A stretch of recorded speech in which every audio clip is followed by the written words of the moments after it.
Bonjour tout le monde et bienvenue à un autre épisode de On en parle en chien. Ici Jessica.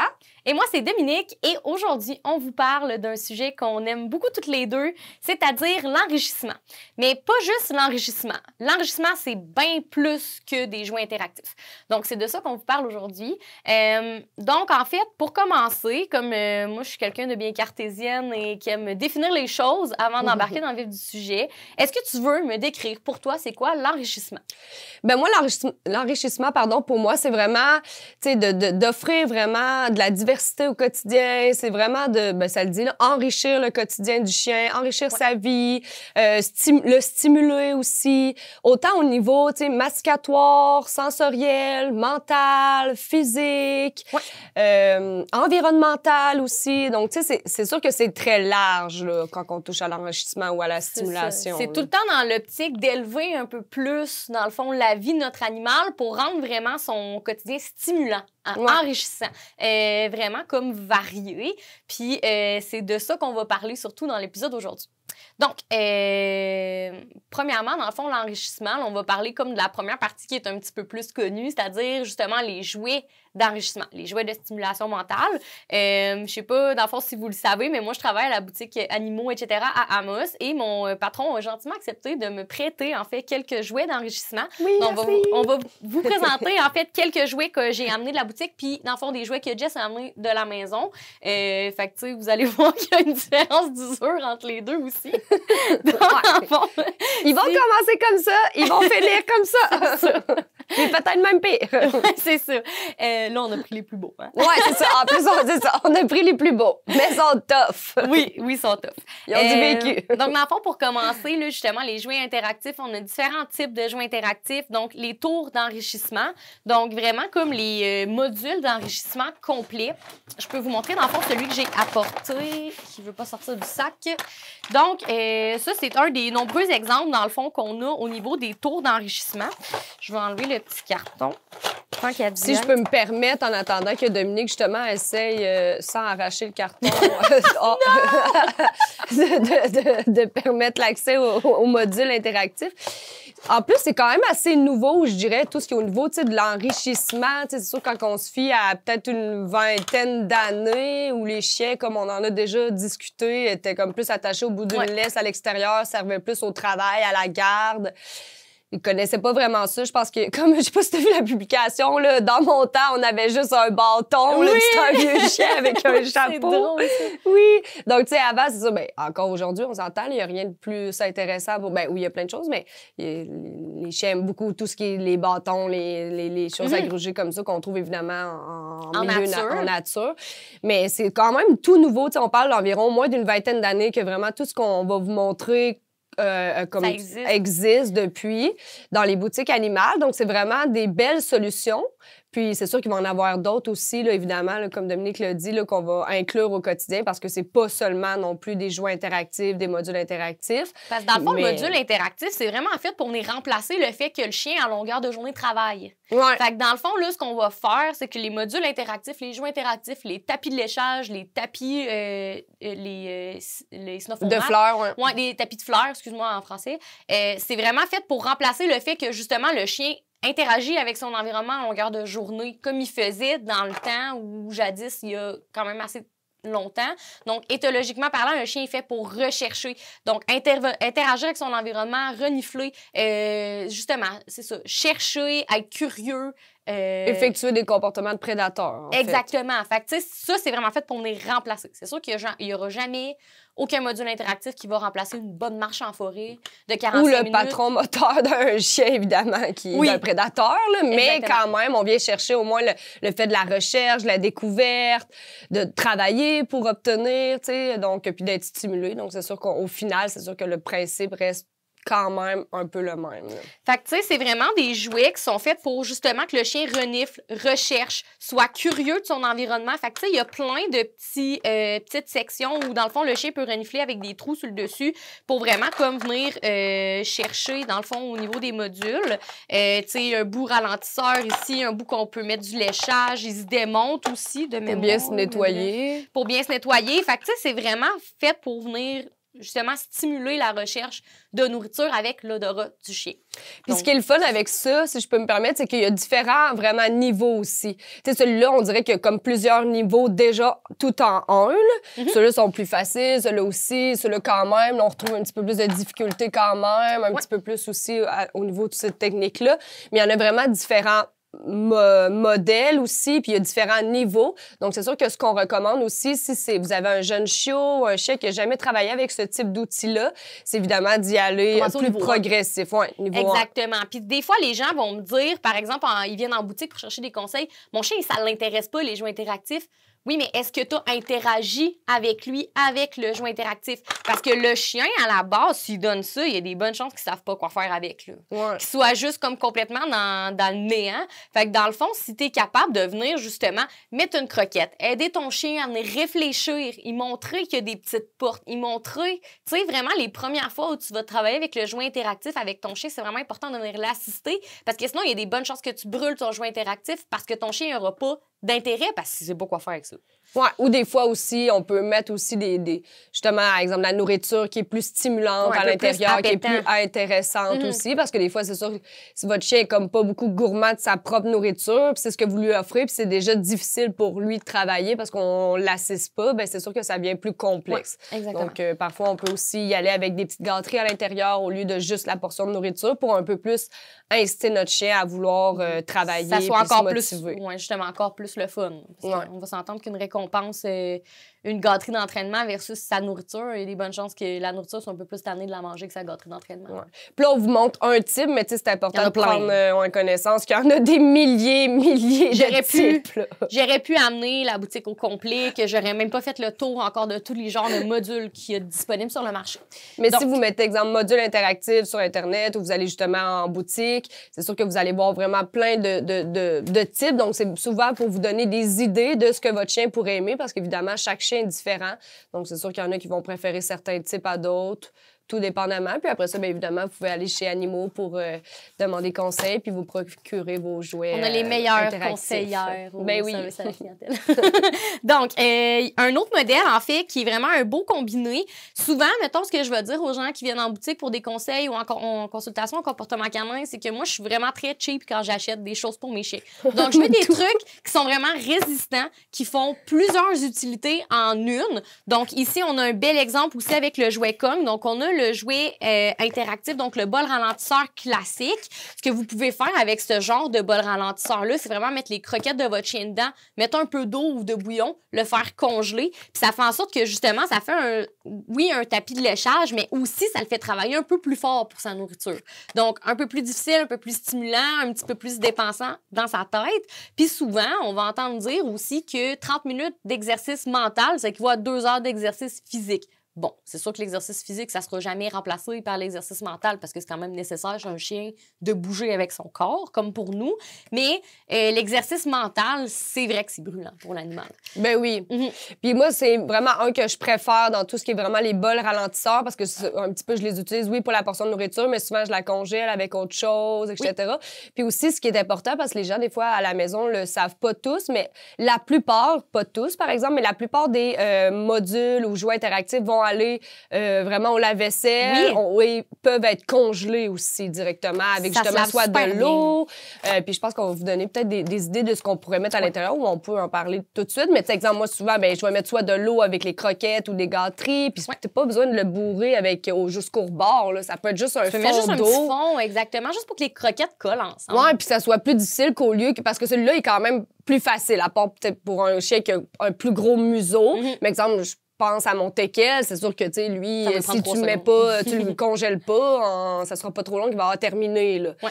Fait qu'on peut l'adapter pour rendre encore le niveau encore plus difficile, puis allonger le plaisir, allonger la période de mastication, allonger la période aussi juste de travail, puis de stimulation. Donc, ça peut être super intéressant. On peut mettre du beurre de pinot, un peu à travers sur le tapis de léchage. Mettre 3-4 petites récompenses aussi que tu vas comme déduire de la portion de ton chien, de la portion de nourriture régulière de ton chien, si ton chien a tendance à prendre prendre du poids facilement. Chez Animaux, ils ont aussi là, beaucoup de purées, que ce soit des purées de légumes, que ce soit des purées de fruits, qui sont évidemment adaptées pour les chiens, qu'on peut utiliser, de patates douces, ça peut être des abats, ça peut être de la pâtée qu'on met à l'intérieur. Soit dit en passant, je l'ai dit tout à l'heure, là, mais pour le beurre de pinot, assurez-vous juste que c'est un beurre de pinot qui n'a pas de xylitol à l'intérieur, si vous en prenez. Le beurre de pinot naturel, d'habitude, ou le mien, je le prends chez Écolovrac, qui ont comme la petite machine pour faire ton propre beurre de pinot. C'est vraiment cool. Ça fait du beurre de pinot crunchy, genre, les chiens capotent là-dessus. Puis c'est vraiment juste des pinots.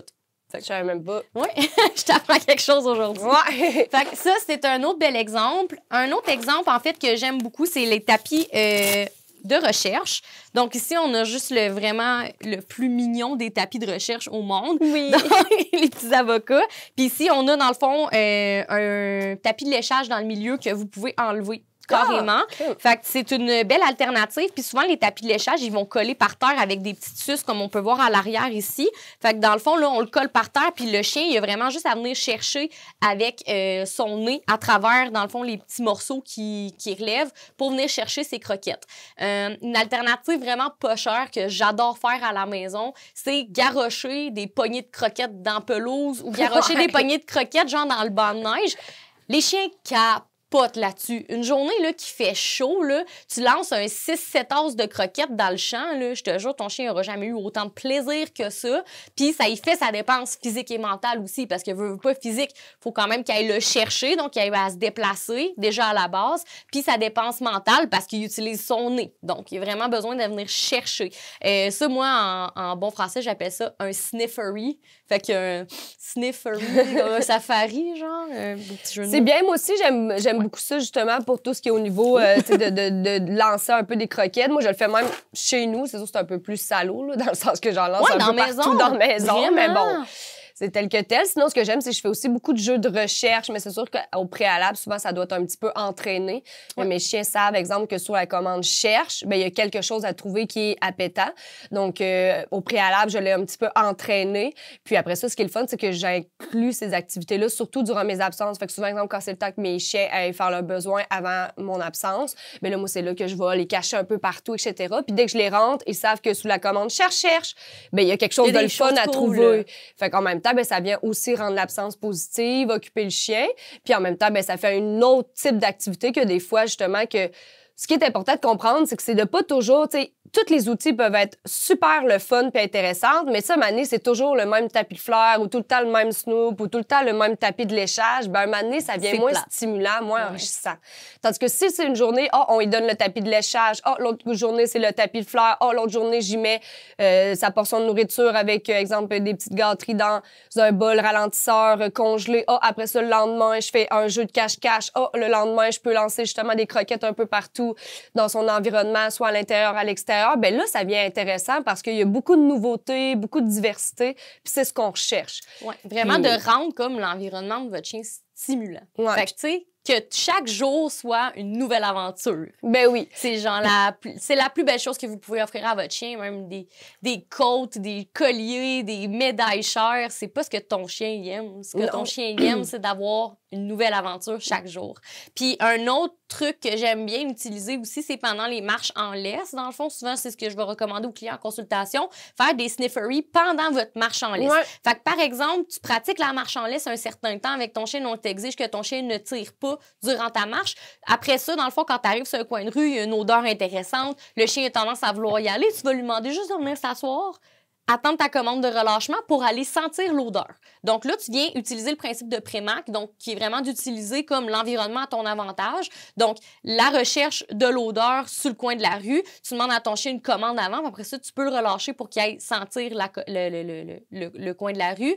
Le pipi mail que j'appelle, fait que comme un peu genre Post Canada pour nous, mais aussi avec des pipis. Fait que c'est ça, tu sais, vous pouvez même lancer une poignée de croquettes dans le banc de neige puis demander à ton chien de venir chercher. Fait que là, on vient comme combiner deux événements comme déjà vraiment intéressants ensemble, donc les sniffery puis la marche, pour vraiment encore plus d'enrichissement, plus de stimulation. Puis c'est un peu ça, tu sais, le but du podcast d'aujourd'hui, c'est vraiment de, souvent qu'on parle d'enrichissement, les gens, tu sais, vont vraiment rester sur le fait de les jouets interactifs puis ils ne voient que ça, mais en fait, il y a tellement d'outils puis d'activités qu'on peut inclure. Puis c'est vraiment le le fun de pouvoir justement en discuter ensemble aujourd'hui puis de pouvoir montrer aux gens tout ce qui est possible au niveau de l'enrichissement, de la stimulation. Définitivement. Tu peux faire des jeux de recherche aussi dans la maison. Moi, mes chiens ils aiment vraiment beaucoup les bouteilles d'eau ou les bouteilles de liqueur. Mettons que tu crunches un peu, là, mets des croquettes là-dedans, tu peux faire un trou dedans ou juste que ton chien ait besoin de mastiquer la bouteille pour la détruire. Fait que ça vient comme stimuler l'instinct de destruction que ton chien fera pas sur ton recyclage ou dans ta poubelle, mettons. Vraiment venir le concentrer au niveau de la bouteille avec des récompenses à l'intérieur qu'on a mis en bonne quantité. Là, ça devient full stimulant, full justement enrichissant pour ton animal de venir chercher dans la bouteille les récompenses. C'est une autre belle alternative aussi aux jouets qu'on achète en magasin. Parce que c'est pas tout le monde qui a un budget limité par mois non plus. Ben oui. L'important, c'est juste, tout est possible, même avec des outils fait un peu maison. La seule chose qui est vraiment importante, c'est à la maison. La première fois, ben assurez-vous d'être là quand vous le donnez, juste pour être sûr de voir comment que l'animal se comporte. Parce que moi aussi, personnellement, comme Dominique, ça m'arrive aussi de donner justement des jouets que je fais un peu maison, que ce soit justement des bouteilles que j'ai fait des trous dedans. Un moment donné, j'avais été chercher au Dollarama durant le temps de Pâques. Il y avait comme des genres d'œufs, tu sais, pour les jeux de recherche d'œufs en plastique. Fait que j'avais juste comme fait un trou avec un lacteur dedans, puis je le dévissais, je mettais des petites gâteries ou la portion de nourriture, puis ça faisait vraiment comme un cogne, exemple, pas nécessairement au Wobbler, là, mais... Un peu le même genre de principe. Oui, le même principe là, que je jouais interactif. Fait que, des fois, il y a vraiment des outils qu'on peut faire maison. C'est juste qu'à la base, c'est sûr, c'est pas fait pour le chien. Donc, quand même, faire attention. Parce que on a un gros destructeur, puis commence à tout gruger ça, puis essayer d'ingérer aussi les bouts de plastique. Là, ça peut devenir... Mais comme, ça reste que même s'il essaierait d'ingérer ça, c'est sûr que ça non plus aussi, à un moment donné, c'est pas sécuritaire non plus à manger dans le sens que c'est pas ingérable. Non, tu peux pas le manger. Ça se digère pas, là, malheureusement. Mais... Fait que c'est juste à faire attention. Peu importe que ce soit un outil maison ou un outil vraiment adapté pour le chien, ça reste les premières fois, surtout si on le donne durant nos absences, de s'assurer que il n'y a rien dans le sens que ton chien peut s'étouffer en prenant une gorgée d'eau. Il n'y a pas de risque zéro dans rien, mais autant même, c'est ce que je dis toujours à mes clients pour les os, donc tout ce qui est outils masticatoires, ingérables, faire attention les premières fois, juste être certain de comment notre animal se comporte avec l'outil, puis est-ce que, oui, c'est sécuritaire de pouvoir le laisser après ça durant les absences ou préalablement, sinon on les donne juste durant nos présences, évidemment. Tu sais, il y a les jouets de recherche aussi, fait qu'en fait, là, comme les jouets qui tournent, tu peux peut-être montrer ton Wobbler si tu veux. Là. Ça aussi, c'est vraiment il y a comme un poids dans le fond. Puis ça fait en sorte que le chien, dans le fond, il faut qu'il le fasse pivoter, soit avec son nez ou avec ses pattes. Fait que ça, c'est vraiment un beau jouet aussi que j'adore. Moi, c'est un de mes préfs personnellement. Là, si je peux en parler un petit peu, là, parce que ce que j'aime, c'est que pour vrai, là, celui-là, ça doit faire une dizaine d'années, je l'ai. Fait que, tu sais, des fois, oui, ça vaut... Les gens, des fois, tu dis, une vingtaine de dollars pour un jouet, mais pour vrai, la plupart, quand il va vraiment être des bons outils, de bonnes marques, puis justement, en boutique, peuvent vraiment bien vous conseiller avec le type d'animal que vous avez aussi, à savoir si c'est un gros destructeur, etc. Ben, ça vaut vraiment la peine. Comme celui-là, c'est ça fait plus d'une dizaine d'années, je l'ai. Il est tombé dans les marches d'escalier. Je l'ai amené à pratiquement toutes mes consultations. Comme vous pouvez voir, ils ont essayé de le gruger, le déchiqueter. Mais c'est vraiment un bel outil. Puis moi, ce que j'aime, par exemple, c'est d'adapter aussi autant des outils qui vont plus être comme dans le style, bon, exemple, comme ceux-là que le chien doit plus mastiquer pour obtenir le jouet. Le jouet, obtenir la nourriture ou peu importe ce que tu as mis à l'intérieur. Tandis que ceux-là sont pas comme vous voulez voir ou comme exemple, celui de Dominique, elle a aussi dans les mains, ils sont pas vraiment tant... Ben, il est en caoutchouc, celui-là? Il est genre en... OK, ben il est un peu moins. Mais tu sais, il est pas c'est comme moins fait pour être mastiqué. Celui-là, c'est vraiment fait pour travailler souvent soit avec la dextérité, fait qu'avec le museau, avec les pattes, les bons. Tu sais, oui, ils peuvent le prendre le bout ici, le garrocher, mais le but c'est pas de le mastiquer ou de lécher pour que la nourriture sorte. Donc ils vont travailler un peu moins la mastication, plus au niveau vraiment c'est ça de la recherche. De la recherche au niveau de la dextérité, ces choses-là. Celui-là, il est cool parce que tu peux soit mettre dans le fond une balle, souvent je vais dire aux gens mettez une balle de tennis dedans. Ouais, moi tout, c'est ça. Rocky est très intéressé. Là. Mais ouais, une balle de tennis dedans pour venir, quand le chien va venir faire pivoter le jouet, en fait, la balle de tennis va venir boucher le trou. Fait que ton chien a encore besoin de réfléchir un petit peu plus, le mettre sur le côté, le faire rouler des fois pour être capable de venir chercher justement les croquettes à l'intérieur. Ou sinon, tu peux carrément venir boucher le trou avec genre une lichée de beurre de pinot. Fait que ton chien, il faut qu'il liche un petit peu pour être capable de déboucher le trou, puis après ça, venir chercher les récompenses. Ouais. Utiliser des croquettes de différentes grandeurs aussi. Fait que des fois, ça sort plus facilement, des fois, ça sort plus lentement. Fait que ça aussi, ça fait toute partie de l'enrichissement. Ce qui est le fun aussi, c'est que justement, on peut faire le même principe avec ce type-là. Fait que souvent, c'est sûr que sais, tout ce qui est type un peu comme ceux-là, ben ça va être plus de la nourriture sèche ou Oui, des gâteries exactement. sèches. Tu sais, c'est sûr qu'on mettra pas, exemple, de pâté là-dedans, à part si pour boucher un peu le trou, mais tu sais, Ouais. pas à l'intérieur, parce que là, évidemment, ça sortira pas. Là. Tandis que ces types-là, ben là, on peut, dépendamment lesquels, y aller plus avec de la pâtée ou de la nourriture molle un peu plus. Là. Ce que je fais aussi souvent, c'est que je vais faire tremper, dans le fond, mes croquettes dans un petit peu d'eau. Fait que pour que ça fasse une espèce de pâté fluffy, que je vais pouvoir juste redistribuer dans mes cognes, dans mes jouets de type cogne, là, comme ça, ou les soda pop que tu montes depuis tantôt. Même tartiner, dans le fond, des tapis de léchage avec carrément un concentré de croquettes dilué dans l'eau. Fait que ça fait vraiment ramollir la croquette, ça fait un genre de pâté. Fait que pour les chiens qui ont l'estomac un petit peu plus sensible, qui tolèrent pas justement d'avoir du pâté comme XY d'une autre marque que la nourriture, ou les chiens qui ont des intolérances, mais ça peut vraiment être une belle alternative. Celle-là, je l'aime vraiment beaucoup pour la nourriture crue aussi, donc je vais venir faire décongeler ma nourriture crue. Je vais vraiment tartiner le fond de mon bol interactif, rajouter genre des petits fruits, des petits légumes sur le top, là, mes chiens capotent, c'est genre le plus beau jour de leur vie quand je sors des jouets comme ça. Ou tu sais, t'as le jouet type, que tu peux faire type étagé cogne. Oui, exactement. Celui-là, c'est un extrême, en fait, parce qu'il se détruit pas facilement. Donc, dans le cogne, on a vraiment comme le noir, là, qui est comme le jouet le plus résistant de la gamme, qui fait vraiment comme office de jouet indestructible, mettons. Oui, puis ce qui est le fun aussi avec ceux-là, c'est aussi comme Dominique l'a dit, ben c'est sûr, vous pouvez mettre des petits fruits, des légumes aussi. Juste assurer même chose au niveau de vos fruits et légumes, qu'évidemment, c'est des... Quelque chose qui qui sont se mange pour le sécuritaires, chien, donc là. pas de raisin. Pas de évidemment, raisin, pas d'avocat. Pas d'avocat. Mettons, les bananes, les pommes, les petits fruits, Tous c'est les vraiment... petits fruits, oui, c'est bon. C'est vraiment des bons choix, vraiment. Puis sinon, on a le Snoop aussi. Fait que dans le fond, j'ai amené... Jess, elle a amené la grosse version. Moi, j'ai la petite version. Mais non, mais c'est bien normal, là. Écoute, il a servi, là. Fait que, tu sais, c'est ça. Vous ouvrez, dans le fond, juste la petite languette, puis vous pouvez, dans le fond, le bourrer de croquettes, bourrer de récompenses. Des fois, je vais mettre comme un liché de beurre de pinot autour. Je vais venir le refermer. Puis mon chien, il faut vraiment qu'il travaille fort pour venir chercher, dans le fond, ce qu'il y a en dedans. Vous pouvez le passer dans le congélateur aussi. Vous pouvez boucher le trou avec, genre, des petites pièces de plastique. Ils vont dans la vaisselle. Pour vrai, ces jouets-là, les Snoop, là, si vous avez l'occasion d'en avoir un à la maison, c'est genre le meilleur jouet au monde, là. Voyons, c'est quoi j'avais mis là-dedans? C'est du beurre de pinot, je pense. Je sais pas. Ça sent le beurre de pinot, hein, Ça se peut. Fait que c'est ça, tu sais, comme il est mou, puis il sent la menthe aussi quand vous venez juste de l'acheter, fait que c'est encore plus stimulant pour le chien. Puis de mémoire, il y a aussi d'autres outils Snoop, par exemple leur balle, etc., qu'on peut vraiment, qui sont adaptés pour mettre dans le trou. Ils sont rendus à encore, des doubles. Fait que genre, mettons, t'as comme le Snoop de même, mais t'en as un deuxième ici. Fait que là, t'as vraiment deux bords à popper, puis ils sont reliés par un genre de petit tunnel. En tout cas, c'est formidable pour eux. Ces jouets-là sont formidables. Parfait, ouais, ça, j'avais Mes préférés. Vraiment mes préférés. Fait que ça, c'est à peu près ça pour, dans le fond, les bols d'enrichissement, les jouets d'enrichissement. Sinon, si on passe, dans le fond, au niveau de la mastication.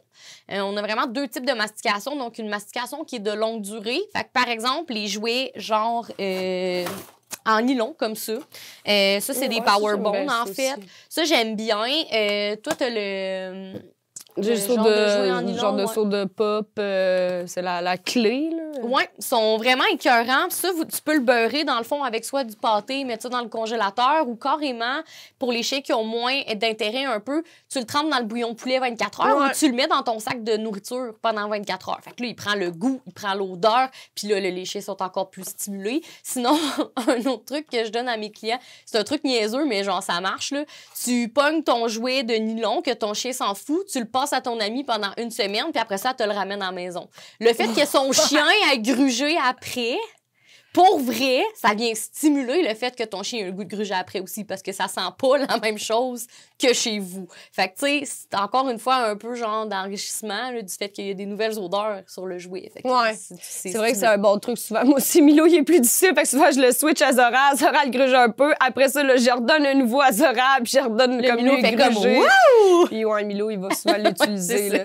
Ce qui est important à comprendre, c'est que souvent, ce type de jouets-là, c'est sûr, il faut que vous les preniez vraiment en boutique animale, pas n'importe où, mettons dans n'importe quelle boutique pas spécialisée Pas pour sur animaux. Amazon Là, non plus. parce que des fois, ils sont un peu plus cheap, puis ils sont pas nécessairement adaptés pour les chiens. Ce type de jouets-là, quand ils sont vraiment adaptés pour les chiens, ça va vraiment faire comme un os, donc ça fera pas d'éclat.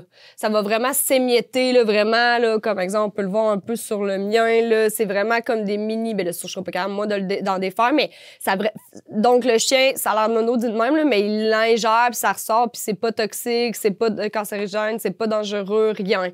Ça fait pas d'éclat. Donc ça, c'est vraiment important pour les gens qui se demandent peut-être un peu le principe, comment ça fonctionne. Il y a aussi les bois de cervidés aussi qu'on voit beaucoup en magasin, les cornes de chèvre aussi qu'on a aussi en boutique, là. Dans le fond, je pense aux options qu'on a à Amos. Il y a les jouets, mettons, type bois de Java, bois de caféier aussi, qui sont vraiment des belles alternatives pour, mettons, le chien qui adore gruger des bûches. Plus naturel, c'est sûr. Oui. Tu sais, pour le chien, mettons... C'est plus des outils naturels que ça, exemple, qui est plus, c'est sûr... C'est ça, ça s'apparente à une patte de chaise, veut pas. Fait que si ton chien a tendance à pas trop faire la différence, des fois, ça peut peut-être poser problème. Mais tu sais, les bois, les cornes, les différentes essences de bois. J'ai amené aussi un sabot. Fait que les sabots, moi, ça, c'est mon must. Pour vrai, quand j'ai pas une boîte de sabots à la maison, je capote un peu parce que mes chiens, ils trippent tellement à gruger ça. Ça pue. Ça sent l'écurie, par exemple. Il faut faire attention. Mais c'est ça. Ouais, c'est ça. Mais tu sais, moi, je m'en fous, là. Mais souvent, les gens sont comme, arc, ça pue, mais comme, ton chien, il aime vraiment ça quand ça sent quelque chose. À force d'en donner, tu le sens plus. Ouais, puis sinon, il y a une manière comme de gérer, mettons, le fait que tu donnes un sabot, mais qu'il n'a pas le droit de gruger sur ton divan, comme ça peut être un bon compromis, tu sais. Ou de le donner juste durant les. Moi, je le donne souvent durant mes absences. Oui. Fait que, quand je reviens, je l'enlève, puis ça va juste à la prochaine absence. Exactement. Ça sent pas trop quand je suis. Ça, tu peux t'en servir comme un Kong aussi. Fait que si t'as moins de sous pour acheter un Kong, mettons, ça, tu peux le bourrer avec du pâté, tu peux mettre tes croquettes dedans, remplir d'eau, mettre ça dans le congélateur. Puis le congélo, un vraiment bon truc, c'est de mettre toutes tes gâteries à mâcher que tu trouves qui puent dans le congélateur. Le congélateur, ça vient vraiment enlever les odeurs. Je sais pas si tu as déjà entendu ce truc-là avec des jeans. Oui! Bon, mettons, tes jeans, ils sentent fort, mettons, parce que c'est pas recommandé de laver ça souvent, des jeans, là. Fait que tes jeans sentent fort, tu les mets dans le congélateur, ça vient tuer l'enzyme qui sent quelque chose. Même principe avec tes mastications. Fait que les mastications, swing ça dans le congèle, je te jure, ça sent plus rien après. Puis moi, ce que je vous recommande aussi, c'est un petit bac, là, parce que moi, avant ça, ben, tu sais, tout ce que je congelais, évidemment, puis je fourrais, puis tout ça, ben, je le mettais dans le congèle, mais là, des fois, ça coule, il y a du poêle un peu. En tout cas, plus, mon congèle venait un peu salaud. Fait que moi, ce que je recommande à mes clients, c'est vraiment s'acheter juste un bac au Dollarama, n'importe quoi, là, un bac de plastique, qu'on peut mettre vraiment tous nos outils qu'on congèle dedans. Donc, ce qui est le fun, c'est que vraiment, on peut laver le bac une fois par semaine, notre congèle reste propre, parce que je comprends que des fois aussi, c'est pas... Moi, personnellement, ça m'écoeure pas du tout, mais je comprends que des fois, les gens mettre leur nourriture avec aussi, tu sais, les jouets de leur chien à moitié grugés. C'est pas nécessairement ce qui est le plus le fun, là, aussi, dépendamment de ce que tu mets dedans, là. Si tu mets du beurre de pinot, c'est que tel, mais si tu mets des abats, là, c'est peut-être plus... Ah, c'est terrible, ça sent tellement mauvais. Ça, c'est dégueulasse. C'est tellement mauvais. Puis, tu sais, la mastication, il y a pas de secret. Souvent, les gens en boutique qui viennent nous voir sont comme, je veux l'affaire qui t'offre le plus longtemps. Il y a pas de miracle, dans le sens où si ton chien s'acharne sur sa mastication, que ça soit long terme ou court terme, ton chien va s'acharner pareil. Donc, un bon truc aussi, c'est vraiment de venir l'enlever au bout de 30-45 minutes. Fait que carrément, ta période de mastication, c'est 30 à 45 minutes, that's it. Parce que plus loin que ça, ton chien, à un moment donné, ça devient juste un automatisme. Là, il est là, puis il gruge, puis il tombe comme en transe. Tu sais, c'est pas normal, mettons, qu'un gros rouleau de même de 10 pouces, ça t'offre une journée. Un moment donné, comme enlève-y à ton chien. Puis une bonne manière de le faire pour que ton chien fasse de la protection de ressources, c'est de fonctionner par saturation. Fait que, tu sais, va vraiment y proposer une quantité phénoménale de récompenses en échange de son jouet à gruger que tu vas pouvoir le mettre dans le congélateur pour qu'il reprenne sa forme puis qu'il arrête de puer. Fait que, tu sais, ça peut être des belles options. Puis c'est ça, vraiment la mastication par session. Rocky est vraiment intéressé. Niveau mastication... Je te parle. Pauvre petit cœur. Niveau mastication... c'est parce que j'ai genre sacré plein d'affaires dessus. Pauvre loulou! Au niveau, dans le fond, de la mastication court terme, j'ai amené comme 2 exemples, mais il y en a 1 million d'exemples pour vrai. Reste couché, OK? Reste couché. Tu vas l'avoir à la maison. Celui-là, c'est pas pour toi. Faut le ramener. Fait que, tu sais, on a le collagène, qui est vraiment une belle alternative aux boulistiques. Là, un bout, là, les boulistiques, là, ça devenait comme hyper populaire. Fait que c'est devenu hyper cher aussi, parce que veut pas, ben plus que... L'offre, la demande. L'offre, la demande, exactement. Puis, tu sais, des pénis de bœuf, il y en a rien qu'un par bœuf, versus du collagène, que c'est vraiment un rouleau de la couche de collagène de la peau. Fait que ça, il y en a plusieurs par bœuf, là, tu sais. Fait qu'il y en a pas rien qu'un. Fait que ça coûte quand même pas mal moins cher. C'est quand même une gâterie qui est durable, puis qui est vraiment efficace. La plupart des chiens aiment ça. Sinon, tu sais, il y a comme les rouleaux, et ça s'appelle des cheek rolls. Fait que dans le fond, c'est des rouleaux de vraiment la peau à l'intérieur de la joue du buffle ou du veau ou peu importe. Fait que, tu sais, souvent, mettons, on va récupérer ce qui ne peut pas être mangé par l'humain dans une gâterie pour chien, tout simplement. Fait qu'en fait, vraiment comme encourager l'économie circulaire puis faire en sorte que justement, tout ce qu'on nous, on peut pas manger, mais il n'y a aucun gaspillage. Fait que, tu sais, la mastication pour chien, ça permet ça aussi, de vraiment venir récupérer les parties de l'animal qui sont pas comestibles par l'humain. Ouais, puis si je peux me permettre, ça dure quand même assez longtemps. Oui. Là, vraiment, tout ce qui est les bâtons de collagène, il y en existe aussi des tressés qui allongent encore plus la durée du plaisir, qui sont comme plus difficiles justement à mastiquer. Moi, pour vrai, je trouve que c'est quand même une belle alternative qui a un bon qualité-prix dans le sens que c'est pas trop cher. Puis mes chiens, ça dure quand même assez longtemps. Oui, définitivement. Je te dirais que dans les meilleurs, moi, je trouve meilleur rapport qualité-prix, mais ça, c'est personnel à moi. Là, puis c'est parce que comme moi, je suis un peu plus cheap, fait que j'ai amené au nombre de chiens, je veux pas dépenser non plus des centaines et des centaines de milliers de dollars. Mais j'aime beaucoup les bâtons de collagène. Je trouve qu'ils ont une belle longévité, si on peut appeler ça de même. Les sabots de bœuf, comme tu l'as mentionné, surtout parce qu'on peut les fourrer de plein de nourriture dedans, puis ils se réutilisent vraiment, vraiment très bien. Tout ce qui est justement les cornes de bœuf aussi, vu qu'ils sont creuses. Les bois de serre, évidemment, ça dure très longtemps là, parce que c'est quand même vraiment beaucoup résistant. Les oreilles de porc, les nez de porc. Oreilles de porc, nez de porc, c'est que ça dure pas beaucoup longtemps, par exemple. Mais ça coûte pas cher aussi. Rapide, efficace, tu sais, comme juste à donner, mettons, dans le char pendant ton 15 minutes d'auto pour pas que ton chien soit tout en train de se parce que si tu le congèles, il dure une petite affaire plus longtemps. C'est sûr que ça dépend aussi quel type de chien que t'as. Si t'as un jeune chiot, c'est sûr que son nez de porc, il peut durer quasiment une demi-heure, même 1 heure, là, dépendamment. Puis si t'as un chiot chihuahua, ben là, il va durer pas mal plus longtemps. Il va durer 2 semaines. C'est ça. Ça dépend. C'est du cas par cas aussi. Là. Mais en général, mettons, là, on parle d'un chien adulte. De moyenne race, mettons, moyenne à grande race, là, c'est sûr que... 30-45 minutes, mettons, un bâton de collagène, c'est quand même la durée moyenne de ce que c'est supposé durer, justement. Fait que... Puis je te dirais que moi, ça dépend aussi de la grosseur. Tu peux les choisir aussi. On a tout le temps, on dit des fois des plus gros. Puis ça à faire attention. Des fois, ils sont plus gros, mais sont moins bien roulés.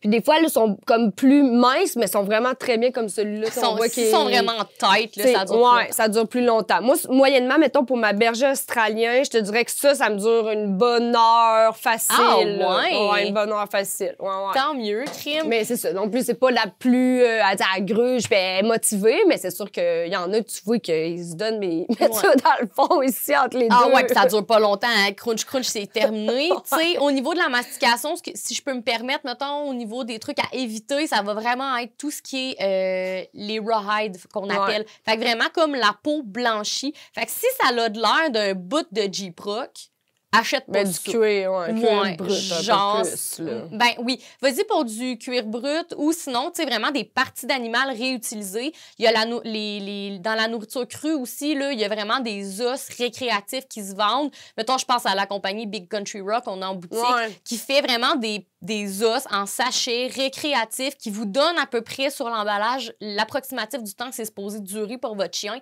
Les os de côte, pour vrai, ça dure vraiment longtemps, c'est pas dispendieux, puis c'est vraiment quelque chose de formidable pour nettoyer les dents de votre animal. Fait qu'au niveau, mettons, de la plaque dentaire à l'arrière pour les chiens nourris aux croquettes, tu sais, c'est vraiment de quoi qu'on va remarquer, là. Il s'accumule une bonne quantité de plaques au niveau des dents. Fait que les autres côtes, vu qu'il faut qu'ils se mettent ça dans le fond de la bouche pour être capable de le mâcher, parce qu'il le mâche avec les dents dans l'avant, il se casse les dents, là. Fait que, tu sais, ça vient vraiment comme travailler au niveau, mettons, du mécanisme, là, de la dent, puis le mécanisme de mastication, ce qui fait en sorte que ça fait décoller la plaque aussi. Fait que c'est vraiment comme des belles alternatives pour les chiens qui ont quand même les dents un peu usées, des bons outils masticatoires frais, Ouais, puis je te dirais que, Clairement, tous mes clients ou même moi, mes propres chiens qui ont quand même accès à des outils masticatoires régulièrement, souvent, c'est des chiens, justement, qui restent avec une belle dentition, justement. Belle dentition. Là. Mais c'est à faire attention aussi. T'sais, exemple, si votre animal, c'est sûr que souvent, on va entendre ça, donne pas ça, il va se casser les dents avec ça ou quoi que ce soit. Ben c'est sûr que si vous avez un chien qui est hyper gourmand, puis que c'est ça, comme Dominique l'a mentionné, qui est vraiment intense, qui gruge, puis pas pendant juste une demi-heure, là, qui gruge des fois, si tu y laisses, il grugerait pendant 2-3 heures jusqu'à temps de le finir, même si c'est une côte de bœuf ou un sabot de bœuf ou un bois de serre, que justement, c'est des outils qui sont très, très durs. Ben là, oui, c'est sûr qu'il faut l'enlever parce que sinon, oui, un moment donné, à force qu'il gruge, la dent finit par user. Ça use prématurément. Définitivement. Oui, fragiliser la dent. Puis là, oui, ça peut arriver que votre chien se casse une dent. Là. Fait que, c'est quand même à faire attention. Sinon, on va prioriser peut-être des outils qui sont un petit peu moins durs. Ils sont un petit peu moins durs, des outils qui vont devenir mous, un peu comme justement le collagène, ces choses-là. Vraiment de la mastication comme court terme, justement, du collagène, quelque chose qui ramollit dans la bouche de votre chien, ce qui fait en sorte, comme, mettons, les nez de bœuf. Ça ramollit vraiment beaucoup au contact de la salive du chien. Fait que souvent, comme ça va plus fondre dans la bouche qu'ils vont avoir à le mâcher. Fait que pour les chiens plus vieillissants, ça peut être une belle alternative. Toi, tu recommandes-tu? Parce que moi, c'est mon avis personnel, mais tu sais, je travaille pas nécessairement en boutique non plus animale, mais moi, je dis toujours à mes clients que je recommande pas, par exemple, tout ce qui est les côtes de bœuf, ces choses-là, comme qu'on a l'impression qu'ils sont comme cuites. Cuites. Non, vraiment pas parce que ça fait des éclisses vraiment pointues. Tu sais, on en a en boutique, mais souvent quand les gens vont me dire « Mon chien, c'est pas un full grugeur. » OK, parfait. S'il gruge pas tant que ça, OK, ça peut le faire. Mais si ton chien a vraiment tendance à s'acharner puis vraiment à mastiquer fort, souvent, comme le fémur ou la côte qui a déjà été pré-cuite, ça va faire en sorte que ça va les casser en petits éclisses. Puis là, c'est dangereux au niveau des perforations intestinales. Ouais. Fait que, tu sais, vraiment faire attention à ça. Souvent, je vais vraiment plus enligner les clients vers soit, mettons, choix numéro 1, des os crus. Fait que, tu sais, vraiment y aller à intégrer l'os cru quand le chien il est plus petit, plus jeune, plus petit, pour comme pas causer d'inconfort intestinaux. Fait que les os crus, après ça, les parties animales réutilisées, revalorisées, puis après ça, ben tu peux y aller vers les choses comme cuites, ou genre mettons, les bois de cervidés, les bois de Java, etc. Ouais. Puis bien important aussi au niveau de ta mastication long terme. Fait que par exemple, là, tous tes os nylon, tes sabots, tes bois, c'est le fun de faire une rotation. Fait que, tu sais, vraiment, comme t'en achètes quand même quelques-uns ou t'en achètes comme 1, 2, 3 par mois. Puis à un moment donné, tu fais une rotation. Fait que tu donnes le bois de Java numéro 1 puis la corne numéro 1 à ton chien. Puis là, la semaine d'après, bon, on va switcher. Fait que, tu sais, on va mettre, mettons, les 2 bois dans le sac de bouffe pour qu'ils reprennent comme de la saveur. Après ça, on va intégrer, mettons, le sabot puis un autre cossin à gruger, mettons, jouet de nylon, peu importe. Collagène, n'importe quoi. Exactement. Fait que vraiment faire une belle rotation au niveau genre des jouets interactifs, des jouets masticatoires ou carrément des jouets, point. Si ton chien a genre un bac à jouets plein, il y a 100% des chances qu'il joue pas avec tous ses jouets.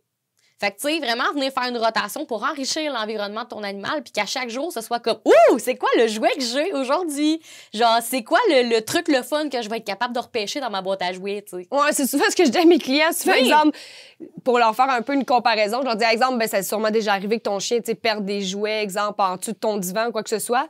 Puis là, quand tu sors, il joue avec ça comme si ça fait, c'est un nouveau jouet que tu viens d'y acheter. Puis ils me disent tout le temps, ah, oui, c'est vrai. Mais tu sais, souvent, c'est juste parce que ça fait un bon bout qu'ils les a pas vus, qu'ils les a pas sentis, qu'ils les a pas non plus goûtés. Donc, tu sais, pour lui, ça vient rechercher l'intérêt. Puis souvent, moi, ce que je recommande pas du tout à mes clients, c'est d'avoir des bacs de jouets qu'ils laissent à disponibilité puis que le chien peut se servir quand il veut. Parce que la plupart de mes clients vont me dire, ben il est là, le bac, puis il joue jamais pratiquement avec, ou une fois de temps en temps. Ben c'est parce que même s'il mastique pas, juste le fait qu'il passe 500 fois par jour devant le bac à jouets, qu'il les voit, qu'il les sente à distance, ben déjà, il y a beaucoup de... Tu sais, au niveau sensoriel, qui est inutilisé dans le sens où, tu sais, qu'il y a constamment toujours accès, donc l'intérêt n'est plus nécessairement là. Un peu comme moi, quand j'avais mon jeu Sonic, j'ai joué pendant, je pense, 6 jours non-stop, puis un moment donné, ben, je me suis tannée, puis j'ai pas joué avec pendant des mois. Là, mais la journée que tu l'as retrouvé, ton jeu Sonic, par exemple, c'était la plus belle chose du monde. Tu as sûrement rejoué pendant 6 jours de temps avec. Fait que, tu sais, l'important de pas, un peu comme on avait déjà parlé au niveau des autres au niveau plus comportemental, mais vraiment d'utiliser tout ce qui est privation, saturation. Fait que, tu sais, on veut pas non plus priver le chien, mais on veut pas non plus le saturer. Fait que, tu sais, de tomber un peu dans un bel entre-deux. Oui, tu sais, ou changer, mettons, l'emplacement de ton bac à jouets, si tu as un bac à jouets dans lequel tu fais une rotation. Ou sinon, ce que j'aime bien aussi faire personnellement à la maison, c'est venir classifier mes jouets selon le genre d'entraînement que je vais faire avec mon chien. Par exemple, dans mon auto, j'ai un genre de beigne avec une poignée. Puis ça, c'est mon jeu de sortie. Fait que c'est le jouet que je sors juste en sortie, qui sort jamais de mon char, parce que c'est mon jouet qui va me servir justement au... tu sais, j'entraînais un peu, mettons, mes chiens plus réactifs à travailler le impulse biting. Fait que par exemple, il est stressé de voir quelqu'un dans la rue, mord ça à la place. T'sais. Fait que là, j'y sors, puis là, oh, mon doux Jésus, c'est genre la plus belle affaire du monde entier. Fait que ce jouet-là, il vaut 1000$. Versus le jouet qui est chez vous tout le temps. Ouais. De un, il l'aime, mais de deux aussi, parce qu'il n'y a pas toujours accès. Il vient aussi intéressant que le stimulus que tu veux travailler en tant que tel. Exactement. Donc, tu as l'effet escompté que justement ton chien est capable de se détourner du stimulus puis de rester focusé à toi puis focusé justement à l'activité qui est plus appropriée. Quand on l'intègre, ce jouet-là, on l'intègre tout le temps vraiment positivement. Tu sais, les gens qui ont, mettons, dernièrement, j'ai une cliente de marche qui est venue en magasin puis qui me dit « Caroline, son corgi, il mord les mollets quand c'est la fin de la promenade parce qu'il est frustré. Il est frustré parce qu'il sait que la fin de la promenade s'en vient. Fouille-moi comment qu'il le sait. Probablement comme le langage corporel de la cliente ou comme l'émotion est différente ou l'anticipation, mettons, son chien est capable de le ressentir. Fait que là, il sait que ça s'en vient la fin de la promenade. Fait que là, il vient frustré puis là, il mord le bas de pantalon. Mais ce que j'ai dit, c'est achète-toi un jouet juste pour la promenade. Fait que ce jouet-là, c'est juste pendant ta promenade. Ce jouet-là, tu vas le sortir juste quand ça va être le fun. On est en train de marcher, on a du plaisir, on joue avec le jouet. Fait que comme ça va mieux passer quand tu vas terminer ta promenade parce que ton chien, tout le long de sa promenade, il va avoir joué avec le jouet, il va avoir été stimulé avec le jouet. Fait que c'est intégré positivement déjà. Fait que quand la fin de la promenade arrive, swing-y le jouet. Y a-tu un comportement plus incompatible que de mâcher le jouet? C'est vraiment incompatible avec manger le bord de pantalon. Là. Je serais surprise que son chien lâche son jouet pour manger le bord de pantalon parce que tout le long de la promenade, le jouet est intégré positivement. Fait que, tu sais, le jouet de promenade, ça, c'est rendu de shit. Là. C'est le jouet. Là. Ouais, moi, c'est ça, souvent, je dis à mes clients. Tu sais, vraiment, d'analyser son chien. À partir quand il est chaud, il va développer ses préférences. Puis après ça, de voir, moi, c'est toujours, souvent, les outils mascatoires, moi, je les intègre juste vraiment quand le chien, exemple, on a eu moins l'occasion de le dépenser, etc. Ou durant mes absences. Là, c'est vraiment personnel à chacun. Mais moi, c'est comme ça que je travaille. Les outils mascatoires qui aiment, mais qui durent pas longtemps, souvent, là, je vais les intégrer quand je suis là, justement. Puis, exemple, bon, il fait de moins 40, j'ai eu moins l'occasion de sortir. Ben, pour créer un petit peu plus de défense, de dépenses, pardon. Ou c'est ça, je suis occupée, j'ai pas le temps de m'occuper de mes chiens. Ou là, j'ai un souper, puis, tu sais, j'invite 5-6 personnes, je veux pas que mes chiens, ils commandent à la table, ils soient dérangeants. Ben, ou j'ai une consultation par vidéoconférence, ben, je vais leur donner un outil pour s'occuper. Après ça, mes jouets préférés, les jouets vraiment, leurs jouets préférés, je vais les utiliser comme toi, juste dans un contexte d'entraînement particulier. Ou bien, certains vont être durant seulement mes absences, puis dès que je reviens de l'absence, les jouets disparaissent. Puis les jouets plus comme conventionnels, que le chien aime, mais tu sais, c'est pas ses préférés, ben ceux-là, ils vont être inclus dans l'environnement général, mais il va y avoir quand même une rotation qui va être faite. Fait que moi, en moyenne, c'est environ à chaque 2 semaines. Ceux que ça fait environ 1 à 2 semaines qui sont là, j'y prends, j'y sors, puis là, ceux-là qui étaient serrés, ça fait 2 semaines, j'y ressors. Exactement. J'essaie d'avoir beaucoup de diversité entre chaque. Fait que, tu sais, il va y avoir des balles, il va y avoir des cordes, il va y avoir des jouets de différentes textures, différents types de jouets aussi, pour avoir quand même une belle diversité dans chaque rotation aussi. Ça l'aide vraiment beaucoup, justement, à enrichir et à stimuler l'environnement de ton animal. Parce qu'à un moment donné, quand ça devient juste tout le temps routinier, on sait ce qui s'en vient, on est capable de le prédire, ben, à un moment donné, c'est comme quand tu travailles 40 heures par semaine à un même job depuis 10 ans. T'as pas de défi, pas de nouveauté. T'as plus de défi, pas de nouveauté. Ben, tu sais, peut-être dans certains domaines, mais dans le sens... Tu sais, tu peux être passionné de ton travail c'est pas dans ce sens-là, mais comme si ça fait 10 ans que tu fais toujours la même chose à tous les jours, répétitivement 40 heures par semaine, à un moment donné, comme le thrill est moins là. Ouais. Fait que, tu sais, c'est important de donner un thrill dans la vie de ton chien parce que un chien, ça travaille pas, ça sort pas à l'extérieur pour avoir des contacts sociaux forcément. Tu sais, la vie d'un chien est pas mal moins stimulante que la nôtre, on va se le dire. Là. Ton chien, il voit 4 murs, puis il sort en promenade quand tu décides de ça en promenade, c'est tout. Puis beaucoup moins stimulante que les chiens, exemple, qu'on va voir dans les milieux un peu plus... exemple, je compare à l'Asie ou des fois dans ces pays-là où les chiens ont un contexte de liberté qui est pas mal plus grand qu'ici. Où ils peuvent avoir même des maîtres, mais qui sont en liberté quand même. Ils vont se promener dans la journée, aller voir leurs copains, faire leurs petits trucs. Dans le soir, ils vont revenir vraiment chez leur propriétaire. Oui, il y en a qui vont être errants aussi, mais tu sais, c'est sûr qu'au niveau de la stimulation, de l'enrichissement, où le chien a comme la liberté aussi d'agir, de choisir, la liberté de mouvement qui est beaucoup plus grande qu'ici, ou juste dans un contexte naturel où justement le loup gris, avant qu'il devienne jusque le chien qu'on connaît d'aujourd'hui, soit, tu sais, on s'entend que c'était un animal sauvage, là, donc c'est sûr qu'il y avait... beaucoup plus de stimulation, d'enrichissement puis de dépenses, là, on s'entend. Là. Donc, c'est ce qu'on veut venir recréer, mais dans un contexte un peu plus humain d'aujourd'hui. Exactement. Évidemment. Au niveau de l'enrichissement aussi par rapport aux promenades. Donc, dans le fond, là, le fait d'avoir à travailler pour obtenir des choses, donc utiliser le principe de Prémac. Par exemple, tantôt, on utilisait l'exemple de, mettons, ton chien voit un écureuil. Bon, ben c'est enrichissant pour le chien d'avoir à venir travailler avant d'avoir accès aux stimuli. Par exemple, quand je veux sortir mes chiens à l'extérieur, ben moi, c'est un assis-reste, puis je les appelle un après l'autre. Donc, toi, tu sors à l'extérieur, toi, tu sors à l'extérieur, toi, tu sors à l'extérieur. Ça les fait travailler dans leur tête. Ça enrichit leur environnement, puis ça amène une certaine forme de prévisibilité, de prévisibilité aussi, à faire comme à chaque fois que je sors, je sais qu'il faut que je m'assoie. Puis là, après ça, je suis récompensée pour m'être assis et avoir attendu, tout simplement. Surtout un certain encadrement. Là, qu'on parle aussi de famille multi-chiens. C'est sûr que c'est une base. Moi, je suis pas intense. Ben, c'est correct. Il faut avoir une gestion, parce que quand tu as plusieurs chiens, c'est sûr que ça vient plus... si c'est comme feu fort c'est catastrophique, monde, là, c'est ça. Tu sais, travailler pour sa nourriture aussi. Fait tout au long de la journée, avoir à travailler pour obtenir sa portion de nourriture. Y a-tu de quoi de plus plate qu'une gamelle régulière placée dans un coin de la pièce? Ton chien il a le droit de se servir quand il veut. Ça, souvent, c'est la première affaire que quand je vais arriver en consultation, moi aussi, je vais leur dire, ta gamelle dans le coin, c'est non, j'en veux plus. J'en veux plus. Un jouet interactif à tous les jours.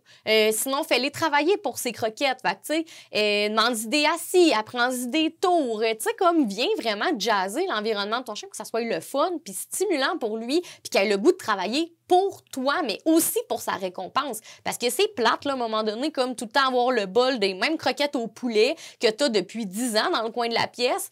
À un moment donné, les gens, ils se disent « Mon chien manque d'appétit » ou « Mon chien manque d'intérêt pour sa nourriture, mon chien veut plus manger sa bouffe. » Mais c'est parce qu'il les a à volonté, ces croquettes. C'est plate, là. Moi, je suis vraiment rendue dans l'air que... Toutes les gens qui ont fait une séance avec moi, elles savent. Je suis vraiment dans l'air de boycotter les bols conventionnels. Fait que quand on parle de bols conventionnels, c'est les bols ronds, justement. Puis je trouve... Souvent, les gens comprennent pas vraiment. Moi aussi, je leur dis tout le temps, là, c'est la première chose, il faut t'enlèves ça. Tu sors, soit tu le nourris à la main, soit tu le nourris en lançant les croquettes, avec des jouets interactifs, des modules interactifs. Puis souvent, ils comprennent pas nécessairement, mais je leur dis toujours l'exemple de...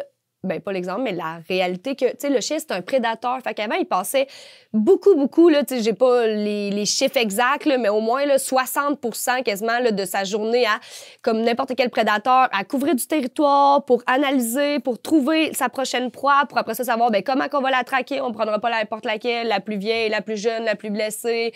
Après ça, ben, évidemment, la traquer, la pourchasser, la tuer, la dépecer, l'ingérer. Tandis que, avec le bol, c'est ça. Tandis qu'avec le bol conventionnel, puis la dépense physique, la dépense mentale, etc., que ça demande. Puis avec ça, ben, avec le bol conventionnel, il y a juste la partie au niveau de l'ingération. On oublie toutes les premières phases. Fait que pour moi, c'est d'où l'importance de ramener vraiment au prédateur un peu son intérêt envers sa nourriture, puis un peu sa relation aussi avec sa nourriture. Fait que c'est ça que souvent, pourquoi les chiens trouvent ça plate, puis les chiens vont beaucoup comme dans un bol traditionnel, pas vraiment manger que quand seulement ils ont dépensé. Très vite aussi. Ouais, ou quand ils ont seulement dépensé, sentir le besoin de se nourrir, ben c'est parce que, tu sais, il n'y a plus cette corrélation-là de devoir chercher, traquer, pourchasser, tuer, dépecer sa nourriture. Donc, c'est sûr qu'on n'ira pas jusque-là, on s'entend. C'est plus non plus, on les a domestiqués, etc. Mais c'est juste pour dire à quel point c'est important pour le chien d'avoir quand même une interaction avec justement sa nourriture. Puis c'est là qu'apporte l'intérêt, puis aussi le goût de manger aussi. Et puis les os charnus, justement, les os à mastiquer qui contiennent une bonne quantité de viande, ça peut vraiment venir reproduire le comportement de dépecer. Tu sais, le chien qui fouille dans le recyclage, c'est quoi qu'il veut finalement? Dépecer. Ouais. Fait que ça fait partie d'un besoin naturel. Oui, ou les chiens, souvent, les gens vont me dire « ben je sais pas pourquoi, tu sais, il va détruire les toutous, puis après ça, dès qu'il prend le petit quid-quid, puis qu'il fait plus quid-quid, ben il n'y en a plus d'intérêt. » Ben c'est à cause de ça. Tu sais, le chien, ce qu'il veut, c'est pas détruire votre jouet ou détruire le divan pour vous faire chier, là. Ce qu'il veut, c'est juste, souvent, c'est des chiens qui ont plus peut-être l'instinct fort au niveau du patron moteur, au niveau vraiment de l'instinct, tu sais, qui est relié à tout prédateur. Donc, de vraiment dépecer quelque chose. Puis souvent, c'est ça, tu sais, le bruit du quid-quid, en fait, c'est pourquoi ça a été inventé à la base, c'est que c'est un petit peu le même bruit similaire d'un animal qui reproduit à la mise à mort. Là, je veux pas pousser plus loin. Là, c'est pas le chien qui se dit « Hey, c'est comme quand que je mange ça puis que là, il est là. » C'est juste... Il se dit pas ça, c'est juste instinctif. Le prédateur a de l'intérêt envers ce type de bruit-là parce que s'il n'y aurait pas d'intérêt envers ça, ben il n'y aurait pas d'intérêt de se nourrir. Puis il y aurait pas de, tu sais, ils finiraient par mourir, là. Ouais. Mais à la base, c'est fait pour ça. Tu sais, comme les chiens, pourquoi souvent ils vont cacher leur nourriture ou tu leur mets leur croquette. Des fois, mon Milo fait ça, là, il va vouloir mettre sa couverte par-dessus, les cacher. Ben c'est aussi un réflexe vraiment qui est souvent relié à tous les prédateurs de cacher sa nourriture parce qu'en ce moment, il a pas faim, donc il va la cacher pour la garder pour plus tard, tu sais. Ouais. Oui, justement, j'ai une cliente qui me posait cette question-là tantôt, justement. Je donne un os, puis elle va essayer d'aller le cacher dans mon lit en dessous de mes oreillers. C'est parce que, justement, présentement, il n'a pas le goût de l'ingérer, ta récompense, mais éventuellement, tantôt, il sait que ça va être tenté. Fait que, tu sais, justement, le comportement de venir comme cacher la récompense, c'est instinctif, carrément, pour le chien.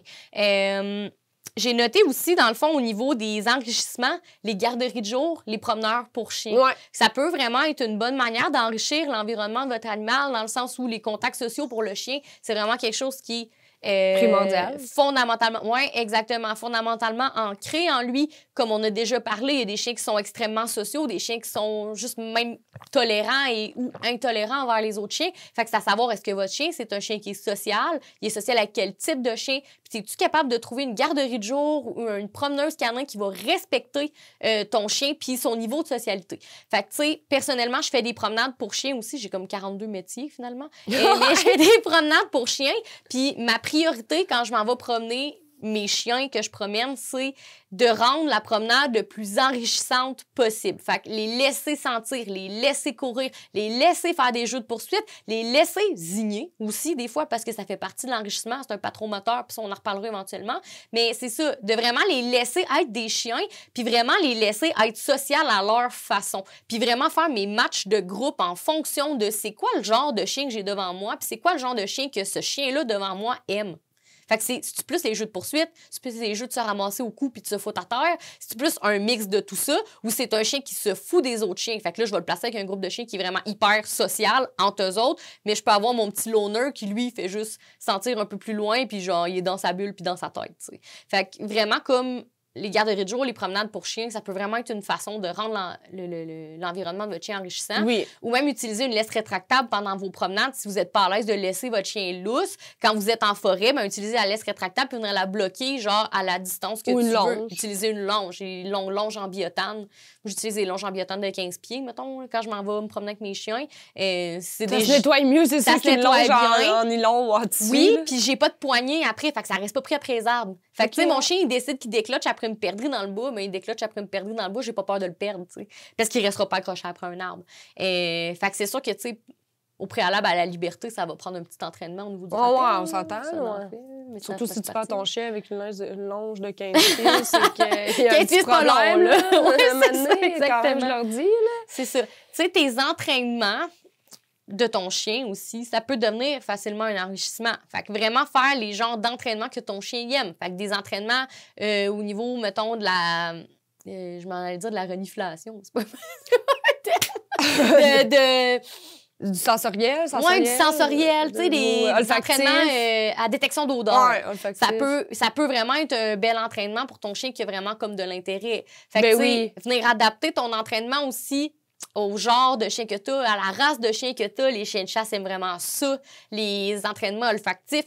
Fait que, tu sais, venir comme cacher des choses, vraiment, tu sais, comme un genre d'entraînement vraiment c'est stimulant. sous-estimé parce que souvent, faut pas oublier que le chien, tout se passe vraiment au niveau du museau. Puis, tu sais, tout ce qui est olfactif, c'est vraiment leur sens qui est vraiment le plus développé, qu'ils vont vraiment utiliser le plus. Avec ça, qu'ils vont vraiment analyser, qu'ils vont reconnaître aussi. Avant tout, chez le chien, vous êtes une odeur, puis tout est une odeur avant d'être vraiment une enveloppe corporelle ou quoi que ce soit. Donc, c'est sûr que pour le chien, souvent, c'est un sens qui est vraiment sous-estimé dans le sens où on l'utilise pas au maximum, à son plein potentiel. Puis les chiens adorent ça. Puis moi, je le travaille vraiment, vraiment beaucoup souvent. Autant au niveau de des problématiques, exemple la marche en laisse, des fois, j'ai des chiens qui tirent beaucoup, mais ils s'en foutent des autres motivateurs parce que tout ce qu'ils veulent, c'est juste sentir, explorer. Mais dans ce temps-là, on va y aller vraiment avec un renforcement d'odeur, que ce soit justement une odeur animale. Comme souvent, on peut trouver, exemple, dans les boutiques de chasse et pêche, ces choses-là, là, que ce soit un leurre de martre, un leurre de pipi d'orignal, de sac de perdrix, etc. Fait que, on va pouvoir renforcer les bons comportements quand l'animal focus sur nous, ben, lui offrir ce qu'il recherche, qui est les odeurs, ou justement, ben, on peut faire le même principe que là, au lieu des croquettes, ben, ça peut être des petits leurres d'odeur, ben, je vais aller mettre 2-3 gouttes, exemple, sur le bout de l'arbre, 2-3 gouttes sur une roche, 2-3 gouttes ici dans le pelouse, que ça me dérange pas, au pire que mon chien creuse un peu, 2-3 gouttes dans le sable là, dans son bac à sable. Fait que ça va vraiment permettre aussi un enrichissement qui est plus diversifié. Oui, vraiment. Puis, c'est quelque chose de vraiment, vraiment super intéressant. Puis, comme tu l'as dit, on peut faire aussi tout ce qui est les jeux. Moi, je le fais beaucoup avec mon teckel, qui est à la base chien de chasse. Donc, vraiment, tout ce qui est au niveau vraiment de la détection d'odeur, puis de la recherche. C'est sûr que ça demande des fois... On peut le faire juste comme... On met des odeurs, on laisse le chien sentir, découvrir par lui-même, mais on peut vraiment pousser plus loin dans vraiment des exercices que ça demande quand même un certain entraînement, de venir à détecter les odeurs. Exemple, savoir reconnaître que ça, c'est du sang de perdrix, ça, c'est, exemple, du sang d'orignal, et venir à faire la détection. Donc, le chien doit reconnaître vraiment chaque odeur. Par la suite, une fois qu'il sait faire la différence, évidemment, ben là, on peut même demander une certaine recherche pour pousser plus loin, que là, quand je te demande cherche perdrix, tu vas me trouver l'odeur de perdrix, puis quand je te dis cherche orignal, tu dois trouver l'odeur d'orignal, etc. Ouais. C'est sûr qu'à la base, comme j'ai dit, ça demande un certain entraînement au préalable, mais ça peut être des super de belles activités. Puis mon chien, moi, il adore ça. Fait que ça peut être aussi justement des activités différentes qu'on sort du quotidien sans faire nécessairement toujours la marche en laisse. Puis c'est ça. C'est vraiment diversifié. Tu sais, mettons, l'été passé, j'ai été faire un séminaire sur le rassemblement de troupeaux avec mon border. C'est aussi, wow. Mais tu sais, les exercices qu'on pratique, mettons, en contexte d'entraînement, ça va toujours être dans l'optique de venir pratiquer le sport qui est le rassemblement de troupeaux. Fait que tu sais, j'ai tellement aimé ça. Puis justement, comme on fait des entraînements, moi, personnellement, j'aime pas ça montrer des tours à mes chiens parce que, de un, j'ai pas la patience pour ça. Puis de deux, je trouve que je manque un petit peu de timing. Mais à un moment donné, il faut reconnaître ses forces puis ses faiblesses. Mais tu sais, mettons les entraînements comme de commandement de base, fait go around, tu sais, je le montre à mon chien exactement dans l'optique de pratiquer le sport qui est le rassemblement de troupeaux une fois ou deux par année. Mais ça, c'est des entraînements vraiment typiques à la race puis au type de mon chien parce qu'il aime ça, faire de l'obéissance. Mais moi, j'haïs ça. Fait que, tu sais, je viens enrichir son environnement en faisant une forme d'obéissance pour pratiquer, dans l'optique de pratiquer un sport. Comme, mettons, les gens qui font du menstrualing. Vraiment comme la détection d'humains ou vraiment la recherche d'humains dans un contexte de sauvetage. Fait que c'est bien aussi de venir comme le travailler puis pratiquer des commandements de base dans l'optique de pratiquer un sport. Le dog diving, ça peut être vraiment tu sais, ça peut être un sport que tu pratiques chez vous, là. C'est facile, là, de lancer un dummy au bout d'un quai, là, puis let's go, on va le chercher, mais tu sais, t'as une progression pour te rendre là. Fait que ça peut être motivant pour l'humain, donc enrichissant pour l'humain, mais enrichissant aussi pour le chien, dans le sens que son sport, il l'aime, ou le sport que tu pratiques ou que tu aimerais pratiquer, c'est sûr qu'il va l'aimer, mais t'as comme un entraînement au préalable à faire avec. Ben oui, tout ce qui est les sports canins attelés aussi, canicross, bike jogging, ski jogging, ça peut être super intéressant, surtout les chiens, tous les chiens primitifs, ben pas nécessairement toutes, mais une bonne partie, là, on parle exemple des huskies, ça peut être vraiment des belles alternatives aussi, évidemment. Il y en a vraiment tellement. C'est Ouais, juste pour vous donner des fois des chien, idées etc. parce qu'on reste des fois tellement focusé sur 2-3 activités qui est le lancer de la... Tu sais, oui, ça peut être super bon aussi, mais comme on n'en a pas parlé, mais tous les jeux. Fait que lancer de la balle, tir à la corde, c'est des super de belles activités. Le frisbee aussi, il y a des chiens qui détestent les balles puis qui capotent bien raide sur les frisbees, exemple. Les herding balls aussi, tu sais, les genres de... Ça existe, là, mettons, des grosses balles que tu vas gonfler. Oui. Ton chien de berger, il faut vraiment qu'il aille rassembler la balle. Avec ça, ils en ont pour des heures à capoter après ça, là. Ouais, genre, c'est c'est hot, là. Il pousse la balle comme pareil, comme s'il est en train de guider un troupeau. C'est écœurant, mais ça, c'est une forme d'enrichissement. C'est incommensurable le bien que ça fait au chien de berger de juste avoir à pratiquer son instinct naturel qui est de venir rassembler, de venir arrêter le mouvement, tu sais. Fait que c'est ça, c'est de l'enrichissement typique à la race. Il y a aussi, l'agilité. L'agilité, puis tu sais, des fois, si vous voulez à la maison, comme moi, exemple, j'avais pas nécessairement... Tu sais, je le pratique un peu, mais pas assez que je trippe pas assez pour dire que je m'achèterais un kit d'agilité qui vaut quand même plusieurs centaines, voire des milliers de dollars, là. Mais il y a toujours moyen, des fois, de trouver des trucs à la maison qui peuvent faire pareil. Exemple, moi, je me suis trouvée au Dollarama des petits cônes oranges, un cerceau d'oula hood. Ben, c'est ça, mon cerceau que je fais sauter Zora dedans, ou quand je dis cerceau, elle doit aller dans le cerceau. Puis justement, avec mes petits cônes, soit, ben, des fois, j'ai juste pris une petite barre de bois là, que j'ai trouvé, tu sais, là, pour souvent, là, exemple, voyons, la peinture ou ces choses-là, là, brosser la peinture, ben, je la mets comme... Fait que là, des fois, ils doivent passer en dessous, sauter par-dessus. Des fois, c'est juste mes cônes qui vont servir comme de slalom ou de... Vraiment, quand je tourne, là, elle doit tourner autour. Préalablement, on peut le faire vraiment en leurrant pour apprendre aux chiens tranquillement. Puis à la longue, bien évidemment, la main vient le leur en tant que tel. Puis souvent, ils finissent par connaître la commande aussi. Fait qu'à la longue, bien, ce qui est le fun, c'est qu'on peut juste offrir la commande, diriger le chien au niveau du corps. Puis que notre chien finisse par apprendre vraiment aussi le parcours. Fait que c'est super intéressant. Il y a toujours moyen de le faire aussi même à l'extérieur, des fois.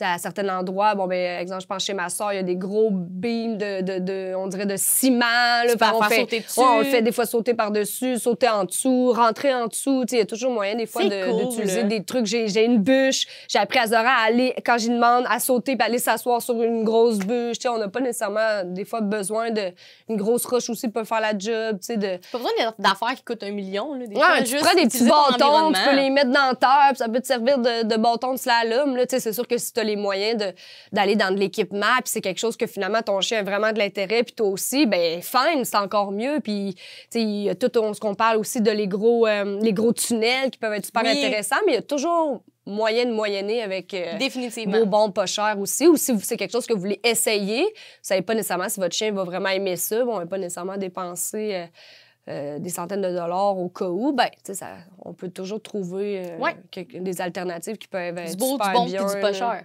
Vraiment. Puis, tu sais, rapidement, mettons, faire des activités spécifiques avec votre chien que vous savez qui vont lui plaire. Par exemple, j'ai certains de mes chiens qui sont vraiment sociaux avec les autres chiens.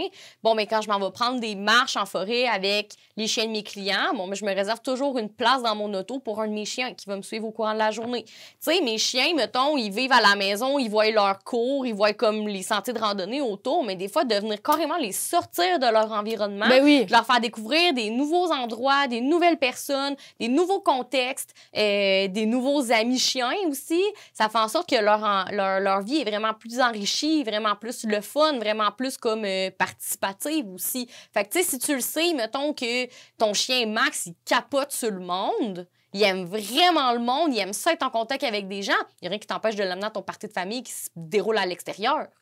Tu sais, tu peux enrichir son environnement comme ça en l'amenant faire des activités spécifiques pour lui que ton chien, tu sais qu'il va aimer ça. Ben oui. Fait que, tu sais, ça fait partie de l'enrichissement, aussi simple que ça peut être, que d'amener ton chien à l'extérieur de son contexte habituel où tu vas lui apprendre à devenir un bon chien et à bien se comporter. Parce que c'est sûr que si tu n'amènes jamais ton chien nulle part, ailleurs qu'entre les 4 murs de ta maison puis les 4 pans de clôture de ta cour, tu peux pas t'attendre à ce que ton chien soit un bon chien dans tous les contextes. Oui, non, ça c'est sûr, parce que là, il n'y aura pas un bon travail d'habituation qui va avoir été fait. D'où l'importance, si vous avez un jeune chien, de l'amener, toujours dans des contextes progressifs, évidemment, là, mais le plus possible avec vous dans différents, justement, contextes, environnements, situations, endroits, que ce soit public, privé, intérieur, extérieur. Ouais. C'est très important, c'est sûr, là. Ça fait vraiment, justement, des chiens qui sont... Tu sais, j'ai lu dernièrement un livre qui dit « Ça nous prend 1000 heures pour devenir bon dans un domaine. » Donc, même principe pour ton chien. Peut-être pas 1000 heures, là, mais tu sais, pour ton chien, pour qu'il devienne bon dans un certain contexte, avec un certain, tu sais, vraiment un contexte déterminé, ça va y prendre des répétitions. Fait qu'il va falloir que tu l'amènes quelques fois, mais ça, c'est hyper enrichissant pour ton animal. Puis fais juste le test une journée de l'amener avec toi, mettons, au bureau. Je peux l'amener avec moi au bureau pendant genre 4-5 heures. Bon, mais mon chien, juste d'être dans une nouvelle place, sentir de nouvelles odeurs, voir du nouveau monde, genre avoir à s'habituer à tous les sons, justement, les odeurs, tout ce qu'il y a autour du fait que tu l'as amené au bureau, pour lui, c'est hyper stimulant. Fait qu'à la fin de ta journée, il va être brûlé raide, là. Mais oui. Lui, ça fait sa dépense énergétique puis sa dépense de stimulation mentale à côté, là. Oui, oui. Ouais. Fait que, bref, tout ça pour dire que l'enrichissement, ça n'a pas besoin d'être compliqué, puis ça peut ne pas juste se limiter à un bol interactif ou un tapis à renifler. Ça peut être un paquet de patentes, puis c'est vraiment important d'être capable d'analyser le genre de chien qu'il y a, puis d'être capable de lui offrir des environnements stimulants pour lui. Pour enrichir sa vie. Là. Ouais, puis c'est d'y aller, c'est ça. Donc vraiment, tu sais, les clés du succès, c'est vraiment la diversité. Ça, c'est vraiment, là, prime abord.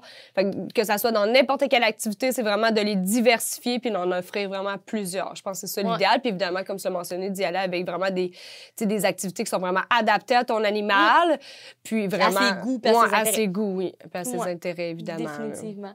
Fait que c'est ce qui conclut notre épisode pour aujourd'hui. Hey, on aurait pu en parler vraiment longtemps, celui-là, parce qu'il y a tellement de choses intéressantes dans les activités. Là, je pense aussi, vite fait, c'est ça, tout ce qui est freestyle. T'en as parlé, t'aimes un peu moins ça, mais moi, j'aime plus ça. Tout ce qui est apprendre des nouveaux tours aux chiens, tu sais, ça peut aller tellement loin dans tout ce qu'on peut... Nos chiens sont brillants. C'est vraiment des êtres formidables, qui sont résilients, qui sont faits pour s'adapter à plein de situations. Donc, profitez-en. Ben oui. Enjoyez la vie avec votre chien. Ouais, juste le laisser chez vous. C'est ça, tu sais, je pense que on a un chien à la base, c'est pour, tu sais, lui donner un peu de notre quotidien, c'est d'en faire un ami, c'est d'en faire un partenaire de vie. Donc, tu sais, c'est de lui permettre aussi d'avoir accès juste à pouvoir profiter de la vie aussi. Tu sais, leur vie est courte. On le sait, ça vit en moyenne une dizaine d'années. Fait que, tu sais, c'est important pour eux, je pense aussi, d'avoir une certaine liberté à ce niveau-là, puis on le dira jamais assez. Fait que, tu sais, permettez à vos chiens d'être des chiens, puis permettez-leur justement d'être heureux, parce que c'est sûr que l'enrichissement puis la stimulation, c'est une bonne partie au niveau du bien-être de son chien. C'est tellement important, là. Vraiment. Ben, merci d'avoir été avec nous aujourd'hui. Oui, merci. Puis on se revoit pour un prochain épisode de On en parle en chien. À la prochaine!